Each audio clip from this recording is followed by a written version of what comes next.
Yeah. Okay, hello everyone. Today we've got Emma here with us. Emma actually did a reading for me. I think it was maybe 3 weeks ago, and I wanted her to come in here and share a little bit about what she does and how it might impact some of you guys as well. Because a few of you told me that you were interested. So Emma, why don't I let you just go ahead and introduce yourself? Yeah, hi everyone. Thanks for having me, Maria. I'm Emma Bushell. I am an Ascension leader and I primarily work on psychic connection to spirit. And I work in high frequency energy. So I basically master energetics between light and dark. And what that does and means is that I connect and help people connect to their spirit teams. And I work in the frequency of high vibrational frequency of love. And I'm able to clear resistance in people's bodies where they are not showing,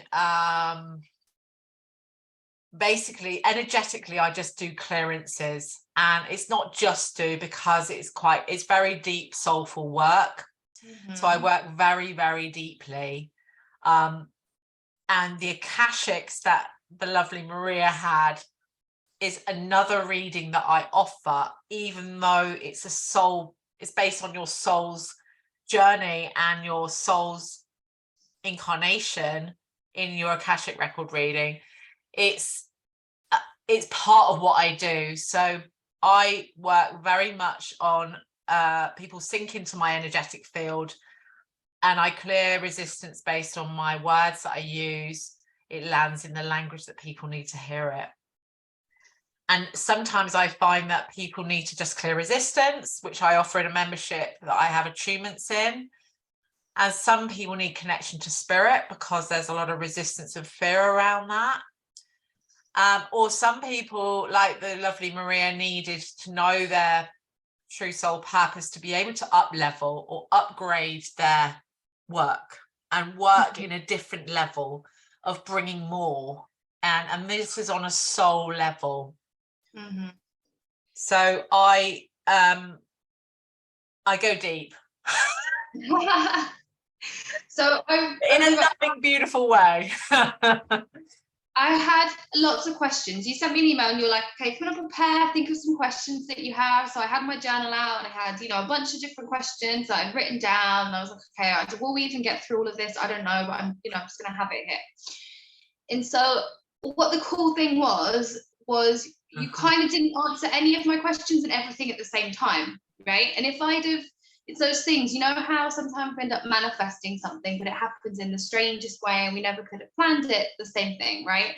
I had these different questions and you took me down a different path, but ended up kind of answering everything for me. And the things that weren't answered then became irrelevant because of the information that came through. And so I found that really, really interesting. Then I started, one of the things that came through when Emma did this for me, guys, was about clearing up some of the people. I realized that maybe this group has gotten a little bit smaller. Some of you guys might have noticed. I also did it on my Instagram and stuff, and I realized I was one of those people that was just allowing other people's energy because I didn't think maybe I should, or I was questioning or whatever. And it, and really, in order to just be myself and speak my truth, I needed to just clear some of that junk, right? Which is sometimes what we need to do energetically as well, clear out some of that junk.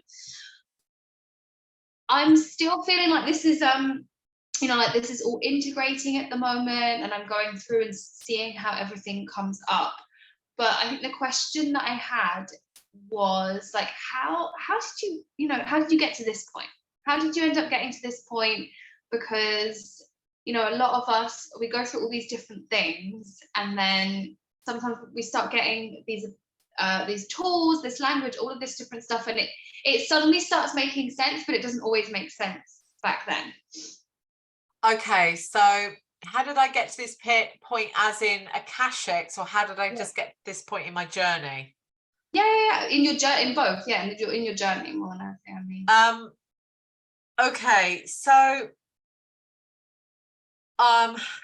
my journey has been with spirit since I was a child. So I saw spirit very, very young, and really from when I can remember, from up to about 6 years old, and I had spirit around me all of the time.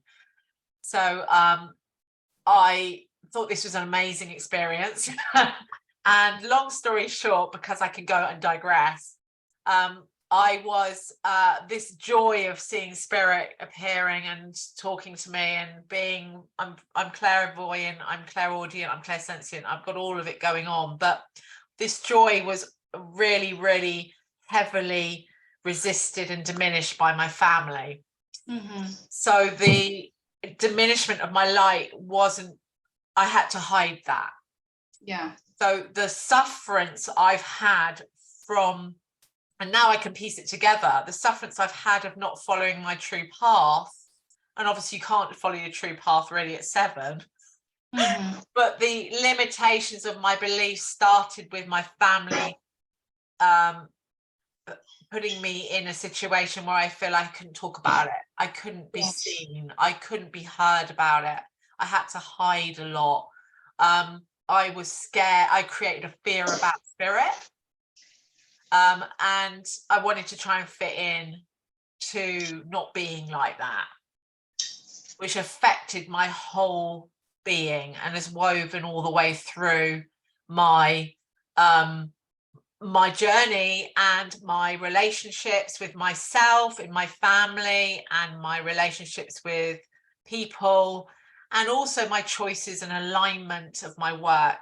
But always it comes back to, I've got a real thirst for self-development, well-being, and a big heart. So my heart in all of this never wavered.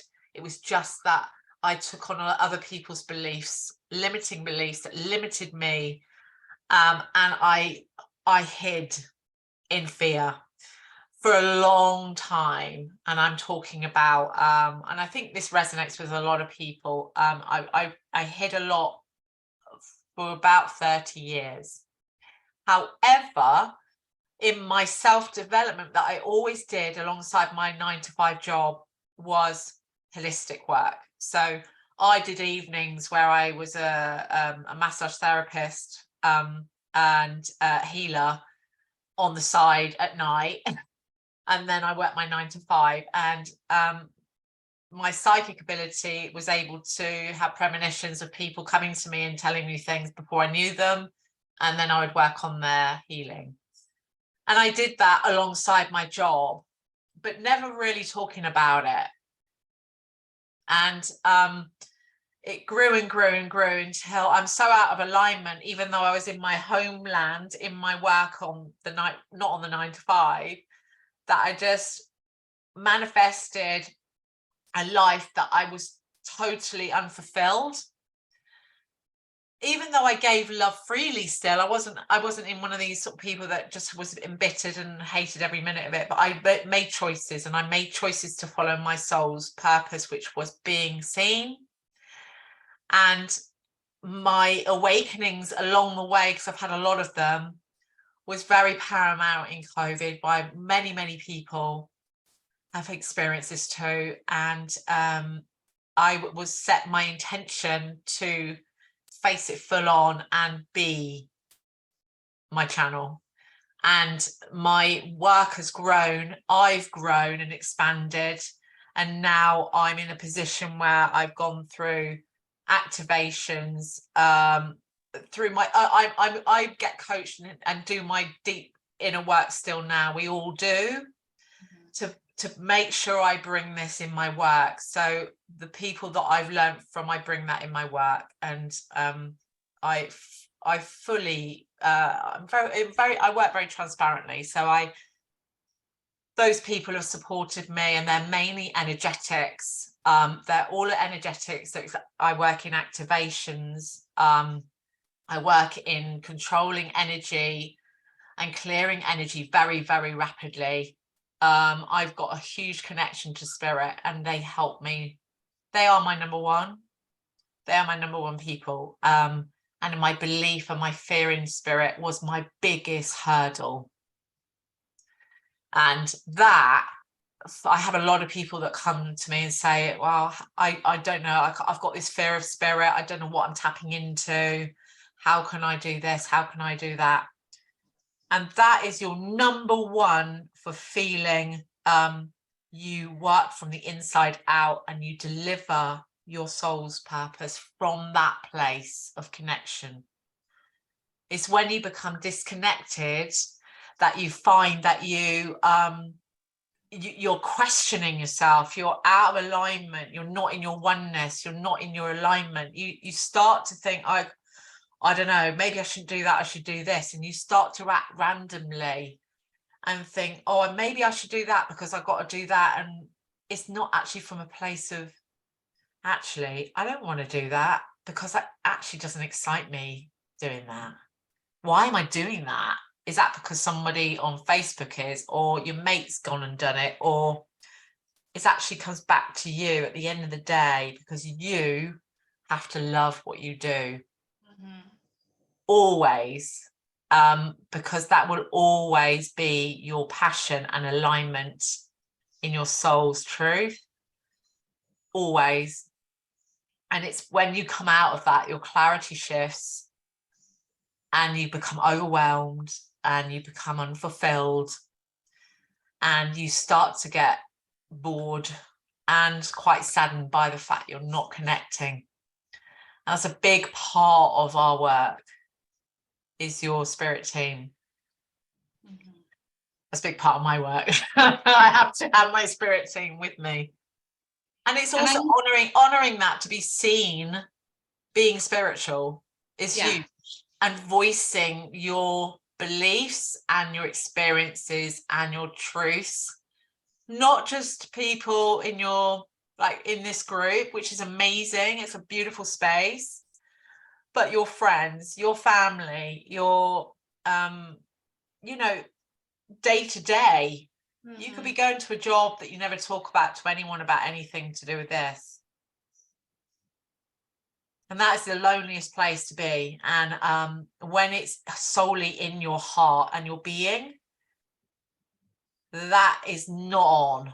And my mission is to, big time, is to awaken spiritual people in their own birthright that need to speak about their work, that are afraid to speak up, not to be secret in that, and to actually be seen in that, because that is their soul's truth and their light, and we need that light.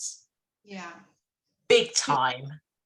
And that's been a lot of us as well. At the beginning, it's like what you just said, it's like, oh, you feel safe on an online community, but you're like in that kind of like spiritual closet where you're like, oh, but if I say this, you know, I cross this line, then I'm not going to be accepted, then whatever, you know, you feel like you're going to have to deal with something to come through with it. And there was something else interesting that you said, which just sort of made me laugh, because it reminded me of when I first started doing these lives with people. It was in reflection on COVID, because I feel like COVID was just one massive awakening for so many of us, that it was like light switching on, light switching on, light switching on.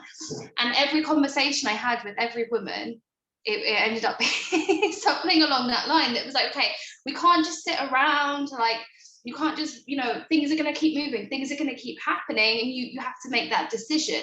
And it's uncomfortable, you know, sometimes it's, you know, uncomfortable, it might be unpleasant temporarily, but it's that realization that it's like, we're here to live our lives, and if we don't do that, it's going to pass us by. It's going to keep moving anyway. And if you have any intuitive kind of nudge towards something, like you're being called for something higher. So I really love that. Yeah, and you can't unsee it. You can't unsee your purpose, because the call is bigger than you. And actually, it's a disservice not to answer the call. The disservice in yourself, you waste your dreams and you waste your happiness not serving from that place, because actually it never goes away. It will never go away. You can't unsee this. You can't unfeel it. You just suppress it and you fit in. and you dim your light and you're small in it, and actually you're really unhappy, really, in your being, if you really think about it. And it's a massive jump to actually be seen outside of your community, outside of what you know is safe. I mean, I can tell you a lot of things, and I've, you know, from my personal point of view, I don't mind sharing, but I've disassociated from my family, because of this reason, and it's been a gravity building almost from that point with seeing spirit, to have this journey of experience, to bring this in my work and know what I've been through and how I serve. But you have to make really hard choices sometimes, because you can't be in your truth, because that doesn't work, and that's tough, and I'm over the other side of it. But going through that, you think, oh my God, this can't possibly be what. No, I'll keep smaller, until, you know what, you're just going around pleasing everyone, but no one. You're not pleasing yourself, actually. Yeah, you're just waiting to die. You're just shriveling up. It is a waiting game. It's totally a waiting game.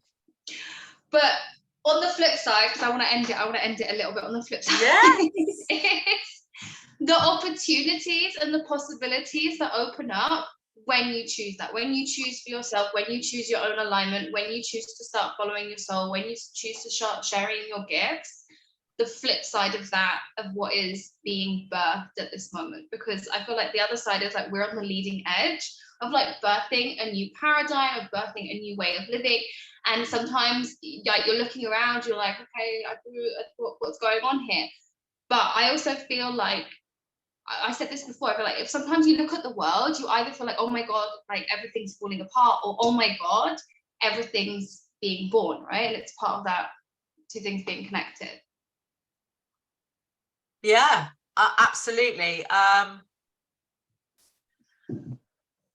Yeah, it's about honoring your soul in all of this, and the possibilities that come from the call of that. Once you fully enhance and embrace it, you find they just line up and they will just move.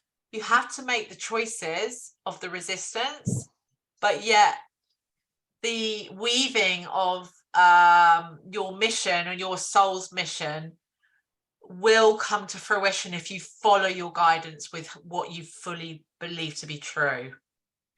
And that has infinite possibilities, because it starts from you, from your heart and your worth.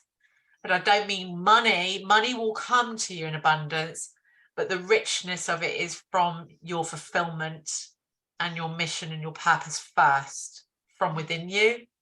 And the money, it will just flow in, because you're actually doing something you want to do, because you're meant to be doing it, and remembering why you're doing it.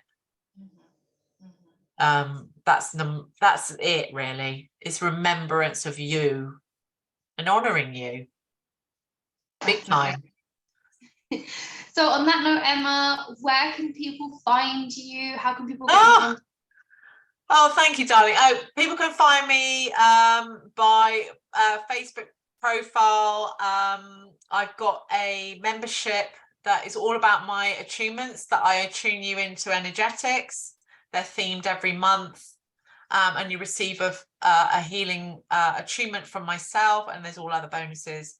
And I've got that on my my Facebook profile, and you can log on there and find me and friend me, and yeah, that's where I am. It's called House of Hearts. Yeah, and find me there, and I've got all my services on there as well. Excellent. Emma, thank you so much for coming on the evening. Thank you. Thank you so much for doing the reading for me as well. And awesome. All the best. Take so much care. Yeah, thank you, darling. Thank you, everyone. Bye.